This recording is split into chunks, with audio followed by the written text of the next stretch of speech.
देखेंगे, चलिए आगे। तो हार्ट ब्लॉक की बात कर रहे थे। एवी ब्लॉक है डिलेड या absence of conductivity between atria and ventricle. First degree block है तो prolong PR interval. Second degree है तो ड्रॉप बीट्स होती हैं इसके अंदर, सेकंड डिग्री के अंदर। थर्ड डिग्री के अंदर ये जो कंप्लीट हार्ट ब्लॉक है, no impulses from atria reaches the ventricle. आगे देखिए, राइट बंडल ब्रांच ब्लॉक। बेटा ये स्पेशल देख लेना कि राइट बंडल ब्रांच ब्लॉक जो है हो सकता है कि पैथोलॉजिकल हो या ना हो, ठीक है। लेकिन left bundle branch block it's always pathological and always due to ischaemia. ठीक है, तो ऐसा करके याद कर लो कि हार्ट में अगर देखो लेफ्ट साइड ही बहुत जरूरी होती है ना, कि लेफ्ट वेंट्रिकल से ब्लड आगे जाता है बॉडी के अंदर। तो उस तरह करके याद कर लो कि भाई लेफ्ट बंडल ब्रांच ब्लॉक हुआ तो मतलब वो पैथोलॉजिकल होगा। राइट वाला हो तो हो सकता है कि पैथोलॉजिकल ना भी हो, तो वो इतना इंपॉर्टेंस का नहीं होता। लेकिन लेफ्ट वाला हमेशा पैथोलॉजिकल है, और क्यों होता है कह रहे हैं, इस्चीमिया की वजह से होता है। आगे देखें, Stokes Adam syndrome. A person who has second degree heart block may suddenly develop complete heart block. This condition is called Stokes Adams syndrome. तो क्या कह रहे हैं कि किसी को मान लो सेकंड डिग्री हार्ट ब्लॉक था, यानी सेकंड डिग्री में था, एकदम से थर्ड डिग्री में जा सकता है, बस वही चीज है। एकदम से वो चीज हो गई एट अ सडन, तो उसको बोल देते हैं स्टोक्स एडम सिंड्रोम। क्लियर। आगे देखिए, सिक साइनस सिंड्रोम। सिक साइनस सिंड्रोम, SSS। अच्छा एक बात समझ लोगे कि कल से कल से नहीं, अभी थोड़ा सा बचा हुआ है पंचकर्म वाला पोर्शन, चलो मान लो 2-3 दिन के अंदर, मुझे लगता है 3 डेज के बाद जहां तक, ठीक है, आपका सुश्रुत वाला पार्ट शुरू हो जाएगा। सुश्रुत सूत्र हमारा इवनिंग वाले बैच के अंदर। तो उसके नोट्स मेरे से ले लेना सुश्रुत सूत्र के। आज मैंने आपको चैप्टर 38 दिया था पढ़ने के लिए, है ना, गण वाला जो चैप्टर है। तो हो सकता है आपके पास नोट्स ना हो, तो मेरे से नोट्स ले लेना। और किसी के पास हो अगर मेरे वो टाइप्ड वाले, मैंने पहले भी कहा था कि टाइप वाले मेरे सुश्रुत के नोट्स किसी के पास हो अगर यहाँ पे, तो ग्रुप में एक बार डाल देना, मुझे वरना लैपटॉप से लेने पड़ेंगे तो उसमें टाइम लग जाता है थोड़ा सा। तो डाल देना किसी के पास हो तो, ठीक। तो वो शुरू करना है, तो जिसको पढ़ना भी हो तो वहां जाके पढ़ सकते हो। और लास्ट चीज कि बेटा फीस कई लोग की सबमिट नहीं है अभी तक फुल, है ना, तो अपनी फीस सबमिट कर दोगे जिन लोग की फीस नहीं सबमिट है फुल। देखो आगे, तो सिक्स साइनस सिंड्रोम। तो due to some damage in SA node it may be symptom free और the P wave in ECG might be periodically missing. तो हुआ क्या है कि मतलब जो हमारी पल्स जनरेट हो रही थी, तो उसमें दिक्कत आ गई है कुछ ना कुछ, तो वही नाम है सिक, यानी बीमार हो गया है ना, सिक साइनस सिंड्रोम। तो due to some damage in SA node it may be symptom free और the P wave in ECG might be periodically missing. आगे चलें। Average period of menstrual cycle कितना होता है? तो फर्स्ट टू फोर्थ डे ये breeding phase होती है जनरली, जैसे 1 to 5 डेज की होती है, तो 3 डेज 4 डेज 5 डेज। तो फर्स्ट 4 डेज ब्रीडिंग फेज कहलाती है। फोर्थ टू 14th डे ये है प्रोलिफरेटिव फेज या फोलिकुलर फेज, ठीक है। फिर ओवुलेशन होता है, ओवुलेशन हुआ और मान लो कि मेटिंग हुई, तो वहां पे फिर उसके बाद प्रेगनेंसी हो जाती है। बेस्ट टाइम जो होता है 14th डे, आपको पता है। तो अगर कोई पूछे कि बेस्ट टाइम कौन सा है प्रेगनेंसी का, तो ये कह लो कि मिडिल के जो 14 डेज हैं, 28 डेज की साइकिल का कंसिडर करो, तो जो मिड वाले 14 डेज हैं, ठीक है, वो वाले टाइम बेस्ट टाइम होता है। तो इस 14 के पास वाले 7 डेज, उसके आगे वाले 7 डेज, कहने का मतलब इसके पहले वाले इसके बाद वाले 7 डेज। तो खैर 14th डे होता है ओव्यूलेशन का time. Ovulation 14th to 28th day ये कहलाता है सिक्रेटरी फेज या ल्यूटियल फेज, ठीक है, कॉर्पस ल्यूटियम बन जाती है इसीलिए। तो फर्स्ट 4 डेज ब्रीडिंग फेज है, 4 to 14th है प्रोलिफरेटिव फेज या फोलिकुलर फेज। 14th डे पे होता है ओव्यूलेशन, और 14th to 28th day secretory phase या ल्यूटियल फेज। नेक्स्ट चलेंगे। In secretory phase uterine glands become tortuous and filled with secretion. ठीक है, फिर लास्ट वाली जो फेज हो रही है, कहना इस समय क्या होता है, जो यूट्राइन ग्लैंड्स होती हैं they are filled with secretions. Some exudation of secretion may occur from the endometrium which escape from the vagina and called uterine milk। ठीक है, तो देख लेंगे। नेक्स्ट देखोगे, arterial dilatation and venous obstruction, इस पे सवाल आ चुका है। Both lead to retention of blood and causes erection of penis. ठीक है, तो erection of penis due to arterial dilatation and venous obstruction, ये दो फैक्टर काम करते हैं, आर्टरी का डायलेट होना और वेनस ब्लड फ्लो का रुक जाना मतलब। The erection doesn't affect the corpus spongiosum through which the penile urethra runs. ठीक है, कोई खास बात नहीं। Spermatozoal motility at neutral pH 100 micrometre per second, नहीं खास है। Semen contains buffer and the buffer maintain the vaginal pH to about 7 up to 10 hours. ठीक है, सीमेन के अंदर बफर्स होते हैं, तो कह रहे हैं बफर जो है वो मेंटेन करते हैं वजाइनल पीएच को टू अबाउट 7, कितनी देर तक, लगभग 10 आवर्स तक। आगे चले। Causes of uterine contraction during coitus. Uterine contraction क्यों होते हैं कोइटस के समय? तो oxytocin release during genital rubbing, noradrenaline, prostaglandins of the semen. Fuel of spermatozoa क्या होता है? तो फ्रक्टोज या साइट्रेट ऑफ द सीमेन, ये देख सकते हो आप। तो फ्यूल ऑफ स्पर्मेटोजोआ, तो फ्रक्टोज या साइट्रेट होता है सीमेन के अंदर, जो फ्लूइड होता है उसके अंदर, तो वो फ्यूल का काम करता है। Normal HB percentage during pregnancy 10.5 ग्राम पर 100 ml, आपको बता रखा है मैंने कि इंडिया में एक तो महिलाओं में वैसे ही ये कंडीशन डेवलप रहती है, और दूसरा कौन सी वाली रहती है, बोलो? एनीमिया कौन सा वाला होता है?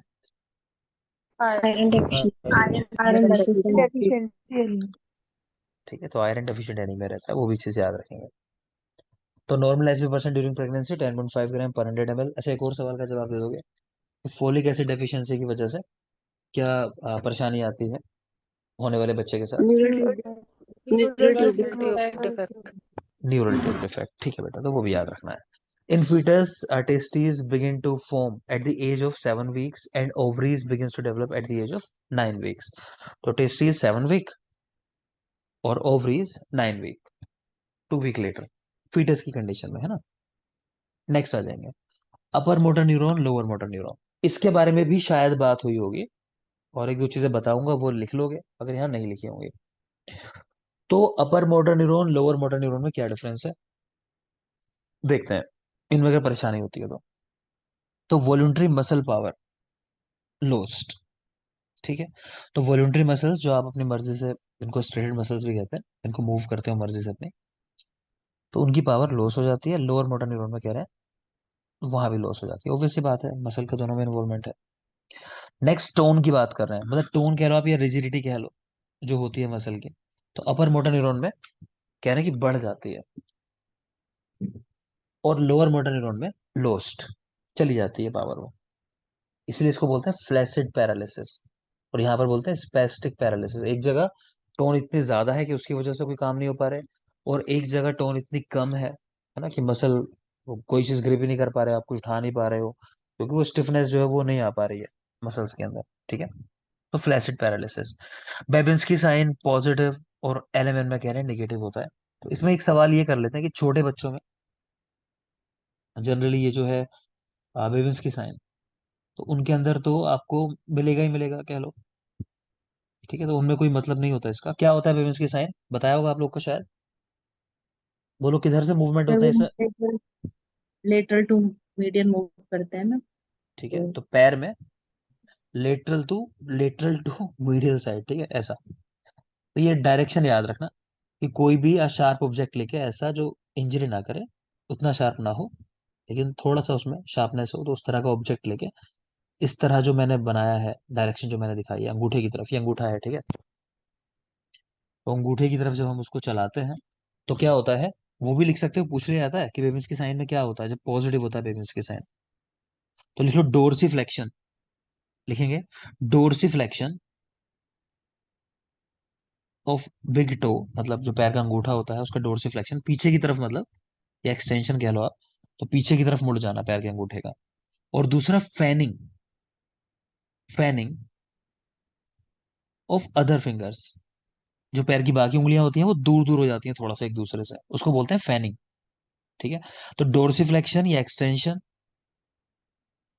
Of big toe, great toe, जो भी कहो, तो वो पीछे की तरफ मुड़ जाएगा, और बाकी उंगलियां जो है उनमें थोड़ा सा स्पेस क्रिएट हो जाएगा। क्लियर? तो याद रखोगे। और ये भी लिख सकते हो कि 2 साल तक के बच्चों में जनरली नहीं कराते इसको, क्योंकि बच्चों में नॉर्मली मिलता है, क्योंकि ब्रेन डेवलप तो हुआ नहीं होता उनका पूरी तरह से। ये भी लिख सकते हो चाहो तो, बच्चों का ब्रेन जो है वो लगभग 4 साल की उम्र तक, 4 साल की उम्र तक आते आते 80 to 90 90% मतलब डेवलप हो जाता है। 4 साल की एज आते आते लगभग। तो बेबिंस्की साइन छोटे बच्चों में नहीं कराते, एक तो ये ध्यान रखोगे, क्योंकि उनमें तो नेचुरली पॉजिटिव मिलेगा, क्योंकि ब्रेन डेवलप ही नहीं हुआ होता है। ठीक से, ठीक है ना, आगे चले, समझ में आ रहा है ना? देखिए आगे। तो बेबिंस्की साइन पॉजिटिव, उधर देख रहे हो एब्सेंट है। टेंडन जर्क एग्जेगरेटेड, तो ये क्या है? टेंडन रिफ्लेक्सेस जो आप चेक करते हो कि हैमर से जो डॉक्टर मारता है आपके नी पे, जस्ट कह लो, है ना, जस्ट नी जॉइंट के जस्ट नीचे आपके जो देखोगे तो टेंडन जर्क, तो वहां टेंडन होता है उसके ऊपर, जब हैमर से स्ट्रोक करते हैं ना, तो पैर के मूवमेंट होते हैं सामने की तरफ एकदम, पैर हिलता है कह लो आप इस तरह से। ठीक है, तो अपर मोटर न्यूरॉन में एग्जैगरेटेड बढ़े हुए मिलते हैं, और लोअर मोटर न्यूरॉन में लॉस, की हो सकता है मिले ही ना या बहुत कम मिले। ठीक है। मसल एट्रोफी अपर मोटर न्यूरॉन में नहीं मिलती, बहुत जरूरी है पॉइंट, लोअर मोटर न्यूरॉन में मिलती है। अपर मोटर न्यूरॉन में इलेक्ट्रोफिजियोलॉजी कराओगे तो नॉर्मल मिलेगी, हमने बात की। इवन बढ़ी हुई भी मिल जाएगा वो। क्यों? क्योंकि ये जो है टोन मसल्स की, तो वो तो इंटैक्ट है ना, और ज्यादा है बल्कि। और लोअर मोटर न्यूरॉन में तो लॉस ऑफ कंडक्शन। क्लियर? एक बार फिर से अगर मैं बताऊं जरूरी बात इसके अंदर, तो याद रखना बेटा, क्या है जरूरी बात? कि अपर मोटर न्यूरॉन में मसल बल्क लॉस नहीं होता, और लोअर मोटर न्यूरॉन में होता है, पहली जरूरी बात। दूसरा, अपर मोटर न्यूरॉन में सब चीजें आपको बढ़ी हुई मिलेंगी, चाहे टेंडन जर्क हो, चाहे टोन हो, चाहे टेंडन जर्क हो, मैंने कहा चाहे टोन हो, तो सब बढ़ी हुई मिलेंगी। बेबिंस्की साइन भी पॉजिटिव मिलेगा, है ना, हर चीज पॉजिटिव साइड में, मतलब है वो नुकसानदायक लेकिन है पॉजिटिव करके, कि टोन जो है बढ़ी हुई है, बेबिंस्की साइन पॉजिटिव है, टेंडन जर्क एक्सेग्रेटेड है, इलेक्ट्रोफिजियोलॉजी नॉर्मल है। तो लोअर मोटर न्यूरॉन में ये सब निगेटिव साइड में मिलेंगे, तो याद रखोगे। इसके अलावा दो कंडीशन हम लोग और पढ़ते हैं, जल्दी से उनके नाम लिख लोगे, कुछ लोगों ने पढ़ रखी होंगी। एक कंडीशन है बेटा डीएमडी, और एक है बीएमडी। इनकी फुल फॉर्म लिख लोगे। तो पहली है डकिन मस्कुलर डिस्ट्रोफी या डुशेन मस्कुलर डिस्ट्रोफी, लोग बोलते हैं इसको, DUCCHENE, लिख लो, स्पेलिंग चेक कर लेना। DUCCHENE, muscular dystrophy. और नीचे वाली जो है वो है Becker's muscular dystrophy, Becker's muscular dystrophy. ठीक है। डीएमडी जो है, इसमें लाइफ एक्सपेक्टेंसी जो है अराउंड 40 ईयर्स है, कि 40 साल तक, माफ करें, 20 साल तक, बेटा मैं गलत बोल गया, 20 साल तक। और बीएमडी में 40 साल तक, बीएमडी 40 साल तक, इसमें ज्यादा है लाइफ एक्सपेक्टेंसी, तो ये कम सीवियर फॉर्म है बीएमडी। डीएमडी ज्यादा सीवियर फॉर्म है। ठीक है, बेकर्स मस्कुलर डिस्ट्रोफी ऊपर वाली है, डकिंस मस्कुलर डिस्ट्रोफी। दूसरी बात है, इसकी चिकित्सा जो होती है इन दोनों कंडीशन की, इनकी क्या, कोई भी ऐसी कंडीशन जहां आपको लगे कि मसल लॉस हुआ है, तो आयुर्वेद में क्या चिकित्सा है इनके लिए, बच्चों में खासकर, तो लिख लोगे पिंड स्वेद। जैसे इसमें कराते हैं षष्टिशाली पिंड स्वेद। ठीक है। आपको पीछे पढ़ाया होगा पिंड स्वेद के कितने आसन होते हैं, स्वेदन वाले अध्याय में पढ़ाया आपको। 7 7 7। ठीक है। तो पिंड स्वेद के 7 आसन होते हैं, वो भी याद रखोगे नंबर, पिंड स्वेद के 7 आसन। क्या कराते हैं चिकित्सा में? षष्टिशाली पिंड स्वेद, तो वो याद रखना है। अच्छा, एक साइन मिलता है इस डिजीज में, तो वो भी नाम लिख लोगे आप। ओवर साइन हाँ बेटा, तो लिख लेंगे Oversight. गोवर्स साइन। साइन ठीक है, तो गोवर्स साइन। ठीक है। तो इस डिजीज में क्या होता है, बच्चे का जो लोअर बॉडी पार्ट है, कहने का मतलब वो बहुत वीक हो जाता है। ठीक है। तो वो अपने पैरों पे उसको उठने में समस्या आती है, तो वो क्या करता है, हाथों का सहारा लेते हुए ऐसे उठता है जैसे अपनी ही बॉडी के ऊपर असेंड कर रहा हो, चढ़ रहा हो, अपने ही शरीर पे चढ़ाई कर रहा हो, ऐसा लगता है। ठीक है ना?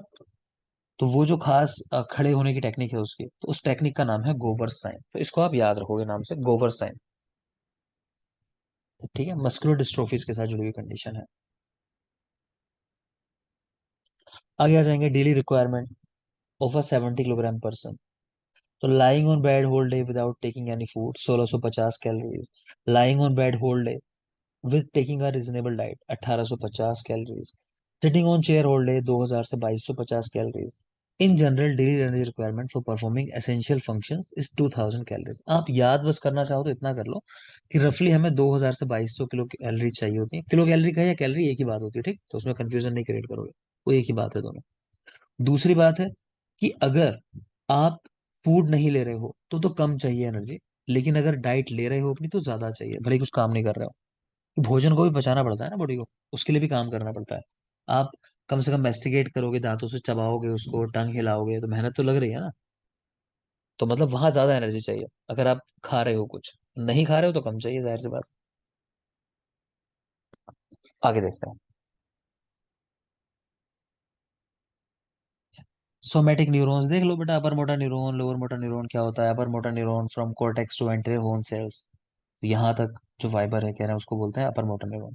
Lower motor neuron from anterior horn cells to skeletal muscles, है ना, तो मसल्स जो है जहां तक फाइनली जहां पे फंक्शन कराना है।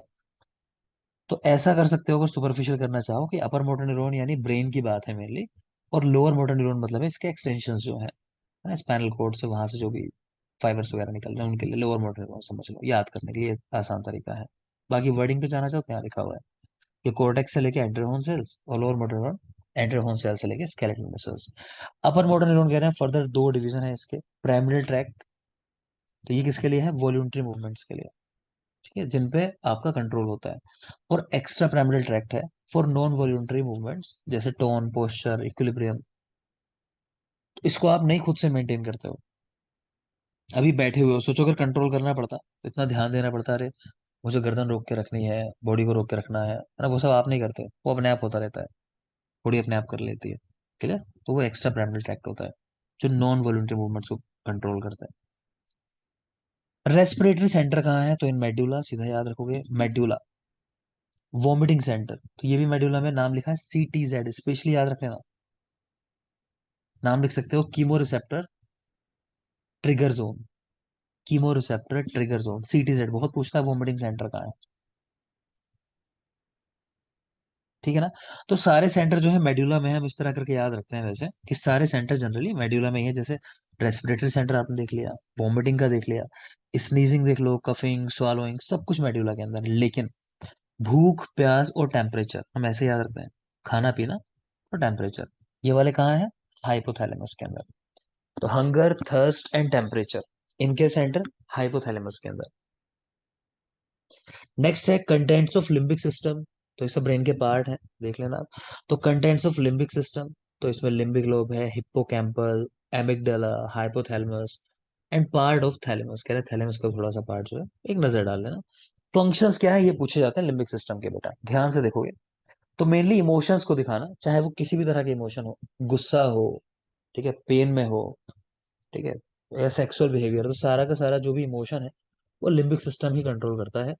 तो rage, panic, emotion and sexual behaviour, ठीक है, लिम्बिक सिस्टम। नेक्स्ट आ जाओगे डिस्ट्रीब्यूशन ऑफ कार्डियक आउटपुट, जो ब्लड जा रहा है बॉडी को किस तरह मिलता है, कितना कितना मिलता है, वो लिखा हुआ है। तो ब्रेन को कह रहे हैं 1000 ml पर मिनट, ब्रेन को, तो वाइटल ऑर्गन है। हार्ट के लिए 225 ml पर मिनट, है ना, इतना से हार्ट होता ही है, तो 225 ml भी काफी है। तो हार्ट में 225 ml पर मिनट। किडनी 1300 ml पर मिनट, किडनी 1300 ml पर मिनट। मसल्स 100 से 200 ml पर मिनट। तो किडनी में देख लोगे ब्रेन से भी ज्यादा है, 1300 ml पर मिनट, है ना, क्योंकि वहीं पूरा GFR वगैरह, मतलब ग्लोमेरुलर फिल्ट्रेशन वहीं होता रहता है, मैं ये कहना चाह रहा हूँ। तो वो एक मेन प्रोसीजर है ब्लड को शुद्ध करना है तो, ठीक है। तो किडनी में 1300 ml पर मिनट और ब्रेन के अंदर 1000 ml पर मिनट। हार्ट में 225 ml पर मिनट, मसल्स में कम है, 100 से 200 ml पर मिनट। और देखिए माल्टोज, सुक्रोज और लैक्टोज, ये क्या है, ठीक है। तो माल्टोज कह रहे हैं कि दो ग्लूकोज मॉलिक्यूल से मिलकर बना हुआ है, या इसमें ब्रेक डाउन होता है अगर ऐसा कहना चाहो तो वाइस वर्सा है।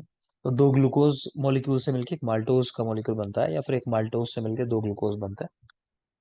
सुक्रोज, तो ये ग्लूकोज और फ्रक्टोज का कॉम्बिनेशन है। लैक्टोज, ये ग्लूकोज और गैलेक्टोज का कॉम्बिनेशन है। तो याद रखोगे माल्टोज में दोनों ग्लूकोज हैं, सवाल आ चुका है इसके ऊपर, माल्टोज में दोनों ग्लूकोज हैं।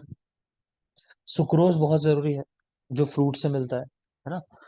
तो सुक्रोज में भी ग्लूकोज है, तो ऐसा नहीं है वहां ग्लूकोज नहीं होता। कई लोग मना कर क्या करते हैं कि फलों के अंदर उनको खाने से शुगर नहीं बढ़ता है, ऐसा वैसा है ना, कि उसमें ग्लूकोज नहीं होता, कि उसमें फ्रक्टोज होता है। तो ग्लूकोज वहां भी होता है। और लैक्टोज में देख लो आप, ग्लूकोज और गैलेक्टोज होता है। लैक्टोज में ग्लूकोज और गैलेक्टोज। आगे चलिए। And product of starch metabolism. तो स्टार्च से फाइनली क्या बनता है, माल्टोज बनता है। स्टार्च से माल्टोज। तो यानी कि ये भी पूरा का पूरा देखोगे तो ग्लूकोज ग्लूकोज है, कि माल्टोज फिर टूटेगा ग्लूकोज के अंदर। तो end product of starch metabolism is maltose. Galactose is the best absorbed sugar. इन पे सवाल नहीं आते, मैं फिर बता रहा हूँ। ठीक है, तो इसलिए मैं तेजी से रीडिंग लगा रहा हूँ और कुछ इंटरेस्ट के साथ इसको वैसे भी नहीं एक्सप्लेन कर रहा हूँ। तो आप देख लो, ये बेसिक चीज है, कभी सवाल मिलेगा नहीं कहीं गाइड के अंदर। तो galactose is the best absorb sugar. तो गैलेक्टोज जो है बेस्ट शुगर है, कहते हैं जिसका एब्जॉर्प्शन होता है बॉडी में। मतलब from absorption point of view, कि सबसे अच्छे से इसका हो जाता है। Glycogen is also called animal sugar.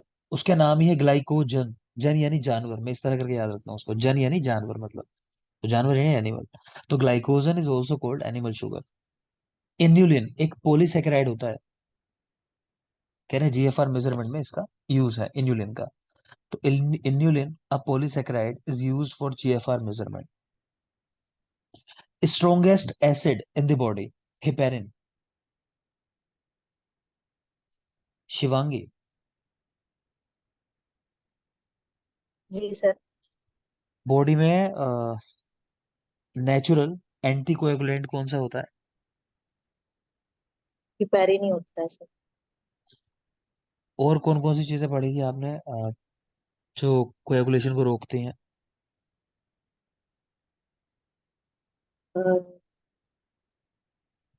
Coagulation को रोकती है। हम्म, तो और ध्यान कोई? नहीं आ रहा। हिपेरिन, हिपेरन और प्रोटीन सी। प्रोटीन सी देखा, ठीक है ना, जरूरी नहीं है लेकिन फिर भी बेटा हिपेरिन तो एटलीस्ट याद होना चाहिए, अच्छी बात है। आगे चलिए। तो linoleic acid is definitely essential fatty acid. तो ये कह रहे हैं कि ये एसेंशियल फैटी एसिड है, लाइनोलिक एसिड। ये देखेंगे यहाँ से कुछ चीजें, बल्कि थोड़ा सा देखोगे तो काम की है। तो triglyceride is the strongest form of lipid. Triglyceride ये सबसे strong, sorry, not strongest, storage form of lipid, ठीक है। तो देखा होगा आपने, किसी का लिपिड फंक्शन टेस्ट होता है तो सबसे पहले नजर ट्राइग्लिसराइड पे जाती है। फिर 150 से बढ़ गया, दिक्कत हो गई, है ना। तो triglyceride is the storage form of lipid. तो लिपिड इसी के फॉर्म में स्टोर होता है, तो इसीलिए लिपिड प्रोफाइल में ट्राइग्लिसराइड आपको सबसे पहले दिखाई देगा। Rhodopsin and thromboplastin are lipoproteins. ये कह रहे हैं लाइपोप्रोटीन्स होता है। Protamine is the simplest protein. नाम ही है प्रोटामिन, तो लग रहा है प्रोटीन ही कह रहा है। तो protamine is the simplest protein. Glycine is the simplest amino acid. Glycine simplest amino acid, रट लेना इनको सीधा। Histidine is the amino acid which is excreted in urine in pregnancy. Histidine तो अमाइनो एसिड है जो यूरिन में excrete होता है प्रेगनेंसी के अंदर। Dopa dopamine, thyroxine, epinephrine, norepinephrine, melanin are the substances which are synthesised by the amino acid tyrosine. और चाहे देखना है मत देखना, कम से कम मेलानिन याद रखना, इसके रेफरेंस में सवाल पूछा था ये। और एक ही डोपामिन चाहो तो टायरोसिन जो है इन सबके लिए रिक्वायर्ड है, अगर इनको बनाना है बॉडी को, तो ये चीज चाहिए। बट टायरोसिन चाहिए डोपामिन के लिए भी, मेलानिन के लिए भी। और देखो सम सिनोनिम्स, तो पढ़ लेते हैं सीधा। तो यूरिया साइकिल को क्रेब्स हैंसलेट साइकिल या ऑर्निथिन साइकिल भी कहता है। लैक्टिक एसिड साइकिल को कोरी साइकिल भी कहता है। ग्लाइकोलिसिस को ईएमपी पाथवे भी कहता है। Gelatin is the only protein which is not an antigen. तो जिलेटिन एंटीजन नहीं है, अकेला ऐसा प्रोटीन है। तो urea Krebs cycle, ornithine cycle, urea cycle, ठीक है। तो यूरिया को क्रेब्स साइकिल तो यूके करके याद कर सकते हो उसको, तो लेकिन ऑर्निथिन भी आ गया। तो यूरिया साइकिल क्रेब्स साइकिल या ornithine cycle. Lactic acid cycle तो Cori cycle. Lactic acid Cori. Glycolysis EMP pathway, EMP pathway glycolysis. Gelatin is the only protein which is not an antigen. Next आ जाएंगे, and ही होगा लगभग इसका। ठीक है बेटा, आज फिनिश हो जाएगा। क्योंकि ये वाला जो पार्ट है ये आप रटोगे, इसमें नहीं बचेगा, थोड़ा सा बचेगा, एक क्लास और जाएगी इसमें। ठीक है, कोई नहीं, अगली क्लास में खत्म कर लेंगे इसको। फिलहाल यहाँ तक कवर कर लेते हैं आज, जो लास्ट है इसमें नीचे तक। हम्म। तो जेनेटिक्स वाला पार्ट काफी जरूरी होता है बेटा, तो ये तो रटा हुआ होना चाहिए, एक आध क्वेश्चन मिल जाता है। अगर कोई यहाँ से सवाल बनाना चाह रहा है तो आपको मिल जाएगा कोई क्वेश्चन इस पोर्शन में से। तो genetics, Philadelphia chromosome, Philadelphia chromosome, तो translocation of long arm of 22nd chromosome और 9th क्रोमोसोम। तो दिक्कत कहाँ पे है कि 22 नंबर जो क्रोमोसोम है, तो लॉन्ग आर्म जो है 22nd क्रोमोसोम के, तो वो कहाँ पर आ गई, 9th के ऊपर आ गई, तो 22 to 9 ऐसा। तो ये है फिलाडेल्फिया क्रोमोसोम, या फिलाडेल्फिया सिंड्रोम भी कहते हैं, ऐसा करें। नेक्स्ट है Barr body is genetically inactive, Barr body is genetically inactive. तो देखा होगा आपने कि जितने भी वाई होते हैं वो उनसे कोई मतलब नहीं इसका, X-1, ठीक है। तो बार बॉडी कितनी थी, X-1, तो वहां से हम निकालते हैं कितनी बार बॉडी होंगी। खैर, Barr body is genetically inactive. X chromosome which can be seen in buccal smear, अच्छा एक्स क्रोमोसोम को कह रहे हैं कि बक्कल स्मेयर में देख सकते हैं, एक्स क्रोमोसोम को in buccal smear. Colchicine can stop cell division, बहुत जरूरी है, अब तो लोगों को याद हो गया होगा, सबको रटा हुआ होगा। किस किस प्लांट में मिलता है कोल्चिसिन? सुरंजान, ठीक लांगली है, है। सुरंजान और, रंजन लावली। ठीक है बेटा, जिनको लांगली। नहीं पता वो लिख लेंगे, सुरंजान और लांगली के अंदर। तो कोल्चिसिन मिलता है दोनों के अंदर, सुरंजान में और लांगली के अंदर, ठीक है। ज्योति, क्या नाम है लांगली का बॉटनिकल नेम? नहीं पता। और कोई? ग्लाइकोराइजा। Glorious super. ग्लोरियस हाँ, सुपरबा। ग्लोरियोसिस सुपरबा, ये याद होना चाहिए, बेसिक चीजें हैं। खैर, तो colchicine can stop cell division. अच्छा, सुरंजान का प्रयोग किस डिजीज में कराते हैं? गाउट, वात रक्त ठीक में। है, तो स्पेशली याद रखना, वात रक्त के अंदर बेटा है ना कोल्चिसिन मिलता है। कोल्चिसिन क्या करता है, तो इसके ऊपर भी सवाल आता है। तो वैसे यहाँ तो देख पा रहे हो कि सेल सेल डिवीजन का रोक देता है, ठीक है, ये क्षमता है इसके अंदर। लेकिन जो इसका हम मेडिसिनल वैल्यू जो हम इसकी यूज करते हैं, प्रॉपर्टीज, वो ये है कि डायरिया कराता है, सीवियर डायरिया लिख सकते हो, कोल्चिसिन कॉजेज सीवियर डायरिया, ठीक है। और उस डायरिया का जो अटैक आता है ना, कह लो, उसकी वजह से ऐसा हो जाता है कि जो सीरम यूरिक एसिड बढ़ा हुआ है एकदम से सबसाइड कर जाता है, ठीक है। तो वात रक्त में या गाउट में यूज करते हैं इसको। तो colchicine can stop the cell division. ऐसी एक और मेडिसिन लिख लो, उसका साइड इफेक्ट, उसके ऊपर बहुत सवाल आता है। तो एक तो लिखोगे रिफेम्पिसिन, कॉजेस, बोलो। यू ऑरेंज यूरिन कलर होता है ना। Orange coloured urine. ठीक है बेटा, तो लिख लेंगे causes orange colour urine, rifampicin. दूसरा एक डिजीज लिख लेंगे, कोई नाम बताना चाहे तो बता सकता है। कौन सी मेडिसिन है जिसकी वजह से प्रेगनेंसी में लेने से क्या हो जाता है, फोकोमेलिया, थैलिडोमाइड। थैलिडोमाइड, ठीक है। तो लिख लोगे thalidomide. Thalidomide if taken in pregnancy, thalidomide, thalidomide if taken in pregnancy can cause phocomelia, ठीक है। तो हाथ पैर नहीं होना, बच्चों के लिम्स नहीं होना, तो ये कॉम्प्लिकेशन है उसकी वजह से जो देखा गया, ठीक है, फोकोमेलिया। आगे चलते हैं, और क्रोमोसोमल डिसऑर्डर्स लिखे हैं कुछ। एक लिखा है डाउन सिंड्रोम, तो इसमें क्या होता है, ट्राइसोमी ऑफ 21st क्रोमोसोम। तो ट्राइसोमी कहाँ हो रही है, 21st क्रोमोसोम में गड़बड़ हो रही है, डाउन के अंदर। पटाउ सिंड्रोम, तो trisomy of 13th chromosome, Patau syndrome, trisomy of 13th chromosome. Edward syndrome, तो trisomy of 18th chromosome, Edward syndrome, तो trisomy of 18th chromosome. Cri du chat syndrome, तो नीचे भी लिखा है इसके बारे में, अगर देखोगे तो नेक्स्ट पेज पे शायद लिखा है। खैर, फिफ्थ पेयर जो है कि वहां समस्या है, रट लोगे फिलहाल तो सीधा। तो बेटा ऊपर आपने देखा फिलाडेल्फिया क्रोमोसोम, तो वहां क्या था, फिर translocation of long arm of 22nd chromosome और 9th क्रोमोसोम। एक तो ये देखा, दूसरा यहाँ देखा डाउन पटाऊ एडवर्ड और क्राइडोचैट। तो डाउन में 21, पटाऊ में 13th, नंबर याद रखने, नंबर बहुत जरूरी है। और एडवर्ड में 18th की ट्राइसोमी होती है। एडवर्ड में 18th याद कैसे रखोगे? देखो बोलते हैं जब हिंदी में एडवर्ड और 18 तो एक जैसे से लगता है ना, या फिर एडवर्ड लिखोगे तो ई से लिखोगे, 18 लिखोगे तो भी ई से लिखोगे, इस तरह करके याद कर सकते हो। और पटाउ सिंड्रोम तो ट्राइसोमी ऑफ 13th, और डाउन तो ट्राइसोमी ऑफ 21st क्रोमोसोम। कह रहे हैं क्लीनेफेल्टर सिंड्रोम में क्या होता है कि दो एक्स क्रोमोसोम है, एक वाई है। ठीक है, दो एक्स एक वाई, ट्राइसोमी हुई है यहाँ पे। तो दो एक्स और एक वाई होता है। और बार बॉडी मैंने आपको बता दिया कि एक्स में से एक घटा दो, तो यहाँ पर दो एक्स है, तो बार बॉडी कितनी होगी? एक होगी, तो वही लिखा हुआ वन बार बॉडी प्रेजेंट। ठीक है, नेक्स्ट देखोगे टर्नर सिंड्रोम, तो लिखा है एक्स और जीरो यानी ओ, एक्सओ। कह रहे नो बार बॉडी, क्योंकि एक्स तो एक ही है, -1 क्या जीरो। टर्नर सिंड्रोम में हम ऐसे याद रखते हैं कि एक्स के साथ ना कोई वाई नहीं है, तो वाई क्रोमोसोम मेल क्रोमोसोम जैसे होता है, एक्स फीमेल है, तो मेल जो है टर्न कर गया, तो मेल चला गया वहां से, तो जीरो ही रह गया, तो एक्स और जीरो हो गया। तो याद करने के लिए कि नो बार बॉडी है इसके अंदर, टर्नर सिंड्रोम के अंदर। सुपर फीमेल तो ट्रिपल एक्स, सुपर फीमेल तो 3 - 1 तो 2 बार बॉडी। ठीक है, सुपर फीमेल है। सुपर मेल की अगर बात करोगे डबल वाई हो जाएंगे, तो यहाँ भी कितनी होंगी एक्स बॉडी? जीरो ही होंगी, एक्स एक ही है, अगर उस तरह भी पूछ ले तो।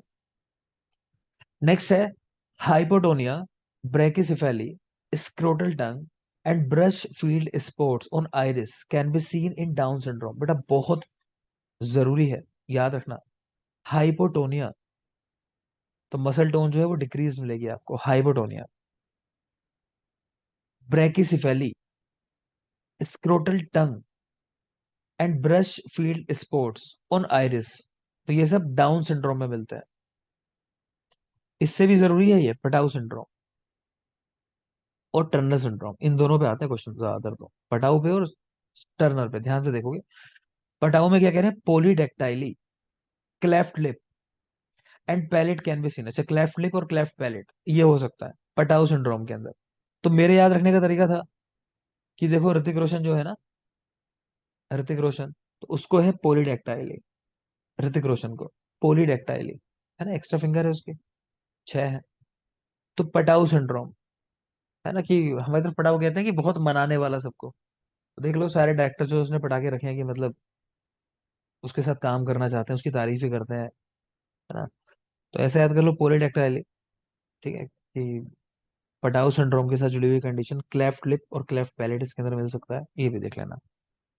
अगली कंडीशन है टर्नर सिंड्रोम, शॉर्ट स्टेचर। ये क्वेश्चन ऐसा आ चुका है कि एक बच्चा आता है आपकी ओपीडी के अंदर, तो उसके नेक में आपको ऐसा लगता है कि स्किन फोल्ड्स है काफी देखने में, है ना, ऐसा कुछ क्वेश्चन बनाया हुआ है आपकी गाइड में देखोगे तो आप। प्लस उसकी हाइट बहुत कम है। ठीक है, तो उसको क्या परेशानी हो सकती है संभवतया, ऐसा ऑप्शन बना रखे हैं उन्होंने। तो देख लोगे शॉर्ट स्टेचर, हाइट कम यानी हुई, widely space nipples and web neck can be seen in Turner syndrome. Short stature, widely space nipples and web neck can be seen in Turner syndrome. Clear है? इसके बाद जो आप देख रहे हो बेटा वो टेबल है हार्मोन्स की, तो ये आपका होमवर्क है, टेबल ऑफ हार्मोन्स जो है, इसको आप बिल्कुल याद कर लोगे। मैं सुनूंगा इसको आपसे, ठीक है, दोनों बैचेस में दोनों को ही दे रहा हूँ याद करने के लिए, क्योंकि तो अलग अलग मैं आपसे सुन लूंगा, क्योंकि ये याद हो गया आपको, मतलब फिजियोलॉजी आपका कंप्लीट हो गया। ठीक है, ज्यादा डिटेलिंग में मत जाना, बस जो हार्मोन है उतने एटलीस्ट आपको पता होने चाहिए कि कहाँ से कौन से हार्मोन निकलते हैं। ठीक है, जैसे यहाँ लिखा है कि ब्रेन का पार्ट जैसे यहाँ लिखे हैं मान लो, या शुरुआत से देखो थायराइड है मान लो, तो आपको पता होना चाहिए कि भाई अब क्या क्या चीजें यहाँ से निकल रही हैं। ठीक है, थायरोक्सिन है, नाम लिखा है इसका, टेट्राएडोथायरोनिन, या T3 है, ये भी लिखा है कि ये ज्यादा इफेक्टिव होता है। तो एक दो पॉइंट जो है तो उनको देख लेना, बीमारी इसकी वजह से क्या हो जाती है। अच्छा ये देख लेना कि बच्चों में क्रेटिनिज्म हो रहा है ना, वयस्कों में मिक्सेडिमा, गोइटर हो जा रहा है, हाशिमोटो डिजीज, ये किससे संबंधित है, ऐसे क्वेश्चन आ चुके हैं, थायराइड ग्लैंड से संबंधित है। तो मेनली हार्मोन का नाम, मतलब कहाँ से निकल रहा है और उसका इफेक्ट क्या होता है, ज्यादा लोगों को याद ही होगा, एक बेसिक तो आइडिया होता ही है। तो हल्का से एक नजर डाल लेना, क्योंकि इनमें सवाल आते हैं, मैं भले ही पढ़ा दूंगा जिस दिन मैं पढ़ाऊंगा, कि हाँ भाई ये चीज जरूरी है, जैसा भी बताया मैंने आपको। तो मैं इस तरह से पढ़ा दूंगा, लेकिन आपका भी काम है, आप खुद से भी एक बार इनको देख के आना, मैं पूछ लूंगा बीच में कभी भी किसी से। ठीक है। दूसरी जरूरी बात बेटा, सबको मैंने वो वाली वीडियोस भी दी थी जिसमें इंपॉर्टेंट डेज हैं, कौन सा डे कब सेलिब्रेट किया जाता है, वो सबने याद कर रखा है ना। वो लास्ट में नहीं होंगी चीजें, मैं बता रहा हूँ हर मंथ के हिसाब से चीजें हैं। किसको याद है इतने लोगों में से, सिर्फ जरा माइक ऑन करो, किसको याद है?